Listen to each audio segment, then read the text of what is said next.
Stop, you haven't subscribed to the channel yet. Subscribe now, we have new stories every day. Now let's go. Absolute undiluted hell. The past few hours for David Jenkins have been nothing but pain and disbelief. An anonymous email claimed that his beloved wife of 6 years, Lauren, was seen entering a room at a cheap motel last Wednesday afternoon, and that she was now having lunch again with the same man. To say that David was shocked would be a gross understatement. He and Lauren were deeply in love, having sex 3 to 5 times a week, and their lovemaking sessions were usually intense and sincere. Not yet 30, he thought their love life was energetic and pleasurable for both of them. Nevertheless, he couldn't ignore the email or its implications.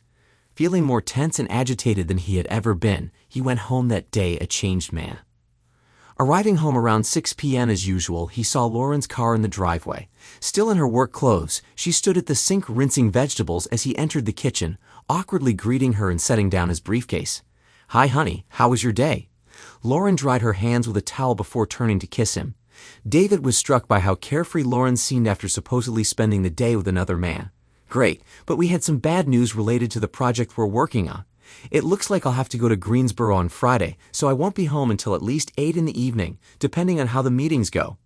David knew Lauren's work schedule fairly well, especially that it was most flexible on Wednesdays and Fridays in the latter part of the day. His first thought on how to verify the accusations in the email was to make it easier for Lauren this coming Friday. The supposed project crisis, meetings, and business trip were all lies, and instead, he arranged to take Friday off, do some preliminary work, and keep an eye on the motel for Lauren and her lover. "Well, at least you don't have to stay overnight, and we'll still have the whole weekend together," Lauren suggested. "Since you can't really predict when you'll be home, could you give me a call when you leave Greensboro? I'll try to prepare dinner as best as I can." David pondered for a moment. Yesterday, he wouldn't have noticed how attentive Lauren was, trying to arrange a joint dinner despite his supposed unplanned business trip. Now, he wondered if she was asking for a 2-hour window to cover her tracks. "Of course, I'll call you when I have a better idea of when I can leave Greensboro. I'll also call from the road when I know when I'll be home." Sound good? Since the purpose of Friday now seemed to be to facilitate Lauren's ability to deceive again, if it really was her in the motel, and if the email was accurate, David wanted Lauren to feel comfortable, knowing he wouldn't have the opportunity to catch her. "David, I'm going to prepare dinner and then quickly take a shower. Could you watch the skillet for me while I'm gone? Make sure the vegetables don't burn," Lauren asked, taking her purse and carrying it upstairs. "Of course, dear, don't worry," David replied, thinking to himself, strange, I thought she usually left her purse downstairs. The shower itself made him think too, although not unheard of, she usually didn't shower immediately upon returning home. While checking his emails and stirring the vegetables nervously, he pondered whether the impulse to shower was related to the news in the email he had received earlier. Damn my life, David thought. One anonymous email, and I'm questioning everything in my marriage, which until today I considered absolutely wonderful. During dinner, David was clearly lost in thought. Is something else wrong, honey, besides the project you mentioned? You seem awfully quiet, almost like you're on another planet, Lauren finally asked. No, sorry. I guess I'm just tired and also thinking about what I need to do tomorrow to be ready to head to Greensboro on Friday, David replied. He understood he needed to act normal to avoid making Lauren think something was amiss. It was almost amusing what could now be considered normal. Could my wife be cheating on me, or could someone with a twisted sense of humor be pulling a prank? David wondered. Or am I the unintended victim of a wrong email address? What if it was a completely different woman and the sender mistook her for my wife? He thought. Damn this life. Yesterday, I was sure of my happiness, and today I'm a wreck of doubts. Dinner was cleared away, and after watching TV for a while, David and Lauren discussed their plans for the weekend and eventually began preparing for bed. David had already mentioned he would go to bed early because he needed to get up early for work to prepare for the trip. His stomach twisted at the thought of what he would do if Lauren made any moves toward intimacy tonight. He thought about their Wednesday evenings and whether there had been any pattern in their sex life lately. Horrified, he realized that according to his memories, it was about a 50-50th chance. Connecting this with her shower after work, he felt like a fool trying to solve a two-faced puzzle. Lauren got into bed first, and when David joined her, she quickly snuggled up to him from behind, hugging him tightly and reaching out to scratch his chest with her nails. Can I distract you from work for 30 minutes, darling? She playfully suggested. David thought, how much more can I take before I lose my composure? He patiently stuck to his plan and replied, as much as I'd love to, dear, neither today nor tomorrow will I be much use to you. I'm just too absorbed in this project hanging over me. Saying this, he again couldn't believe how much his life had changed in the 60 seconds it took to read and understand that simple email he had received just 10 hours ago. It's okay, honey, I understand. I just thought if you were up for it, I'd offer you a little well-deserved stress relief, Lauren said, hugging David tightly and kissing the back of his head before wishing him a good night and rolling over to the other side. David felt relieved yet confused. What did she mean by if you were up for it? Damn my life. David got up and left for work before Lauren woke up, avoiding further questions or probing looks. He realized how poorly he was handling the problem, real or imagined. The previous night reminded him of Poe's The Telltale Heart, and he knew he had to avoid another night of close contact with Lauren. Hi, darling, I'm going to work late tonight preparing for tomorrow's trip and meetings, so don't worry about dinner for me. I'll probably see you before bedtime, David left on her voicemail around noon. However, Thursday was spent completely unprepared for the business meetings. David was a planner and organizer by nature and profession, so although he had no undeniable evidence of her infidelity, he wanted everything organized. He called around until he found a lawyer who could meet with him the next day and searched online for recording devices. Deciding on what he wanted to buy, he found a local store with similar devices and planned to visit it before heading home. David was competent enough at his actual work that no one questioned what was happening, but his heart and mind were clearly elsewhere. He arrived home later than usual, having stopped by a surveillance equipment store where he bought a simple voice-activated pen he thought he could hide in Lauren's purse, which she usually kept with her in her office and in the car. He also brought work home to pretend he was preparing for the trip the next day until Lauren went to bed. Hi, honey, I'm so glad you're finally home, said Lauren, approaching the door when David arrived around 9:00 p.m. How's the project and trip going? I think okay. Since we found out about these new issues, we'd allocated more resources to it, so I hope everything will be resolved by Friday, for better or worse, David replied. Playing with fire, David reflected. For better or worse, I wonder if she feels the same right now. To David's relief, Thursday evening was a repeat of the previous night, just with hugs. To her credit, Lauren seemed perfectly composed and, as far as David could tell, treated him as she always had. Figuratively speaking, though, he was such a wreck that Lauren probably found it easy to seem normal compared to him. On Friday, rising again at dawn, David checked the pen, placed it in Lauren's purse, and left home. He spent some time at a cafe, then headed to his meeting with the lawyer at 10:00 a.m. David considered this meeting solely for gathering information, but he ended up liking the lawyer a lot. They discussed David's email, his still unconfirmed suspicions, and his plan to investigate Lauren's potential rendezvous that day. The lawyer acknowledged that David had no real evidence yet, so going all in on a private detective or expensive surveillance equipment didn't make much sense. The lawyer explained the basics of a no-fault divorce in their state. Without children, it would be relatively straightforward, especially since David and Lauren had similar incomes and retirement plans. The house was still under mortgage, meaning that selling it would be more of an emotional blow than a financial one. David left the law firm feeling utterly bewildered. How could I even be contemplating this nightmare? We were supposed to be together forever, until death do us part. David spent his lunchtime browsing the internet, learning about how to detect a cheating spouse, how to hide income, and how to find it. Websites about infidelity outlined motivations that didn't seem to match Lauren's. This fact gave David a flicker of hope that it was all a misunderstanding. Lauren couldn't be cheating on me, he thought. We were too close, too deeply in love. When he could no longer dwell on the topic of deceit, David gathered his things and drove to the motel mentioned in the email. Time dragged slowly as he drove, and he realized that if the affair were true, Lauren might not always use the same motel, which meant the entire day could be in vain. The pen he had placed in her purse might eventually yield some results, but the uncertainty about the state of his marriage was becoming unbearable. Pulling into the motel parking lot at 1:40 p.m., David circled around until he found a secluded spot with a view of most rooms in the office. Now he just had to wait. There wasn't much activity at the motel, so when a man driving a late-model Acura parked, visited the office, and then entered a ground-floor room, he caught David's attention. David couldn't recall the man's name, but his face seemed vaguely familiar. David's doubts were abruptly erased along with his hopes about 5 minutes later when Lauren's Honda Accord pulled into the lot. She parked next to the Acura, grabbed her purse, and confidently approached the same room, knocking briskly. The man opened the door, and Lauren entered with her usual ease. For heaven's sake, it's all true, thought David, pounding his fist on the steering wheel. How could she do this to us? David felt overwhelmed by a sudden rush of blind rage and deep confusion. There was simply no sense or reason in this, he thought, feeling defeated.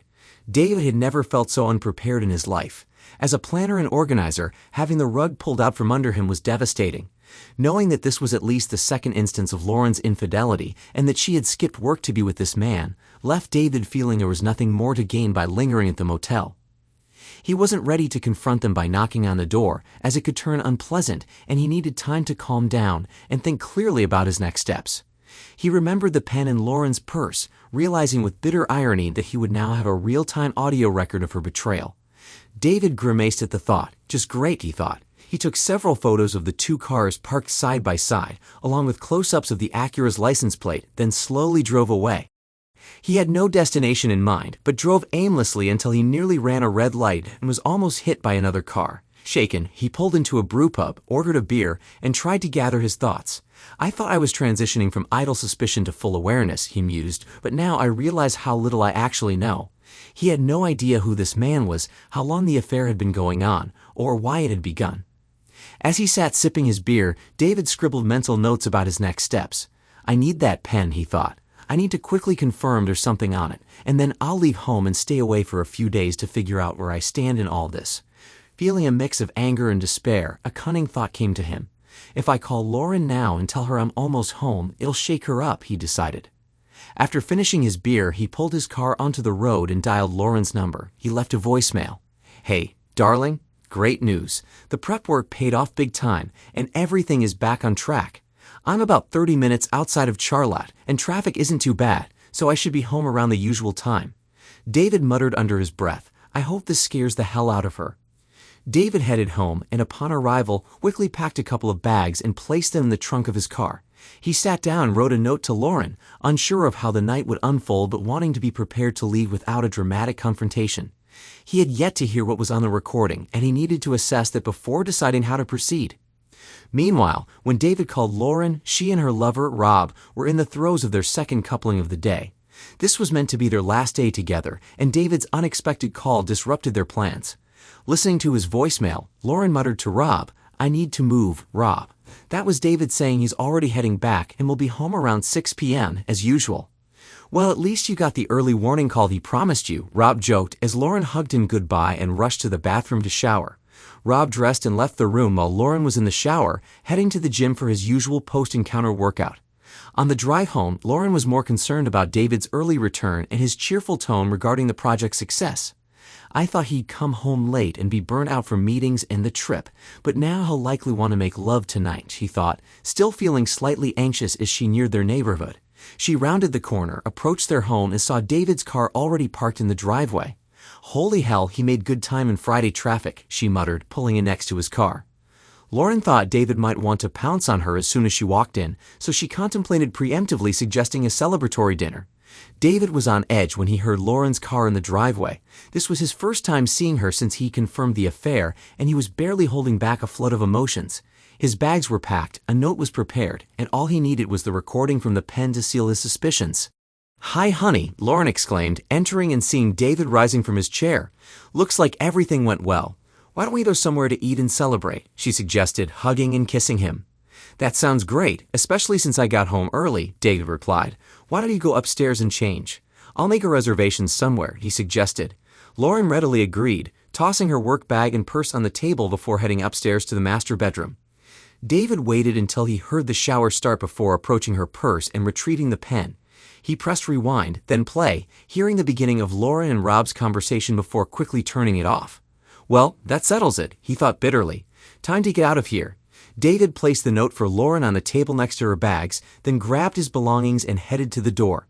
Pausing for a moment, he looked back at their home, feeling a mix of sorrow and finality.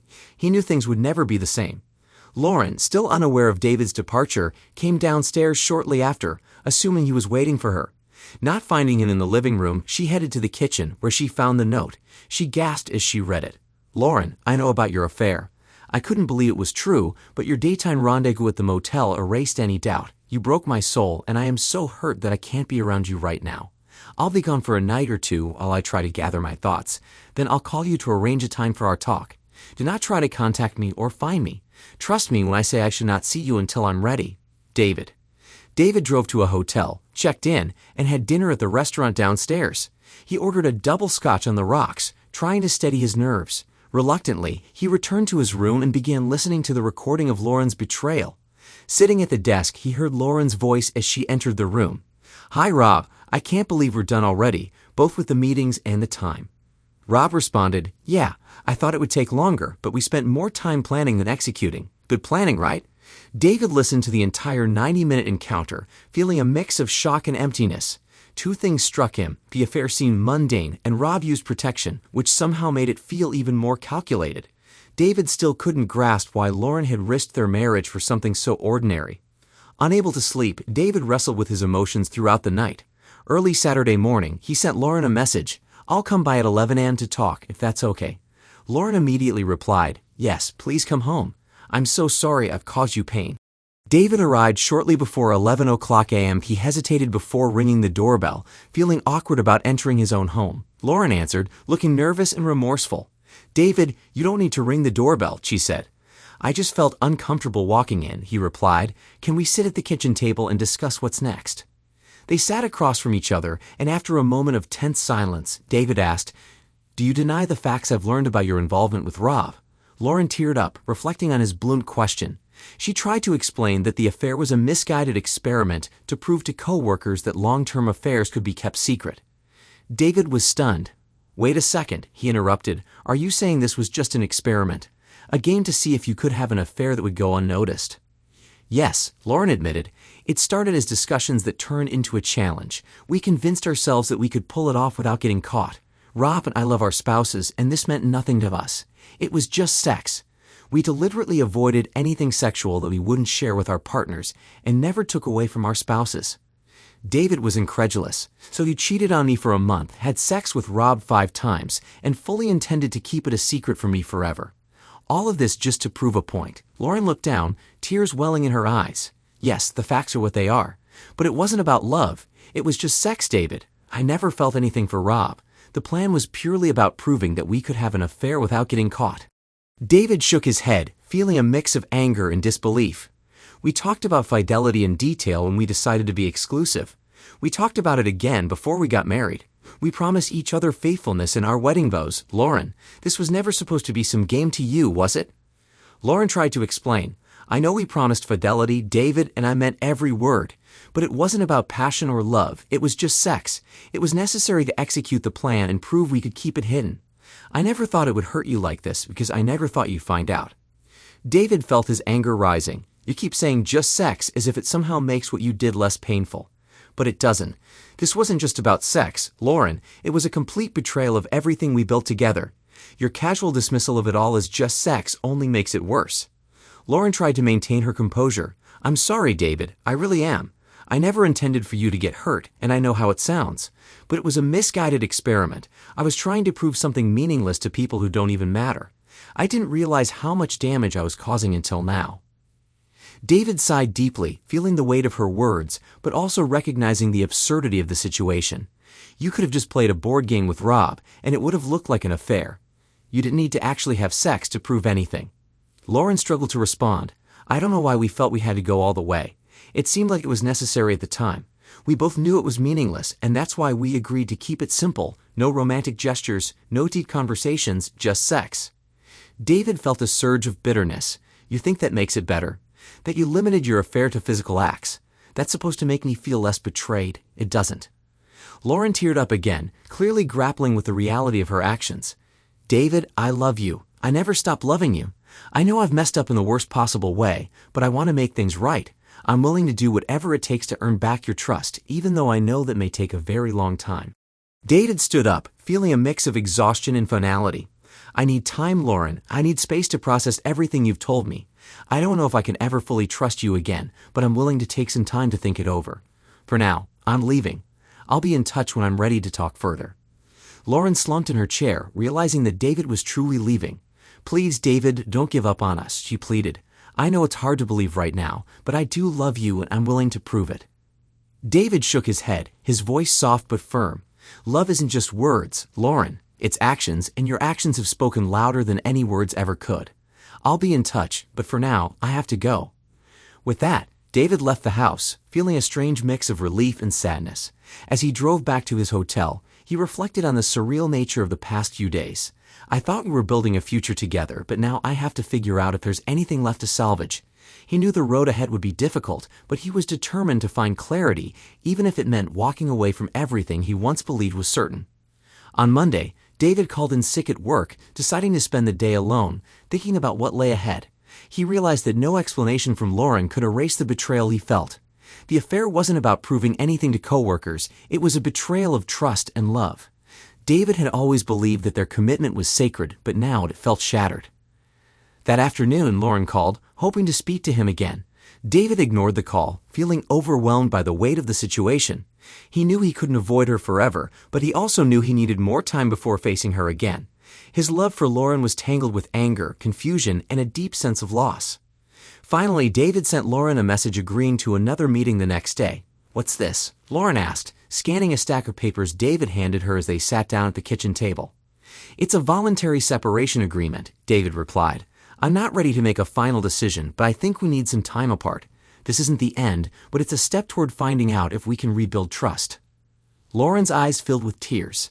"David, I'll sign it if that's what you need, but I want you to know that I will do everything I can to make amends. I love you, and I won't stop trying to prove it." David nodded, feeling a glimmer of hope amidst the pain. "Maybe one day, Lauren, but right now I need to figure out who I am without you. Only then can I decide if I still want to be with you." He left the house, feeling both liberated and heartbroken, knowing that the path to healing, whether together or apart, was just beginning. Thanks to everyone who took the time to listen to today's stories. If you enjoyed it, please consider liking and subscribing if you haven't already. Feel free to share your thoughts on the events in the comments below. Take care.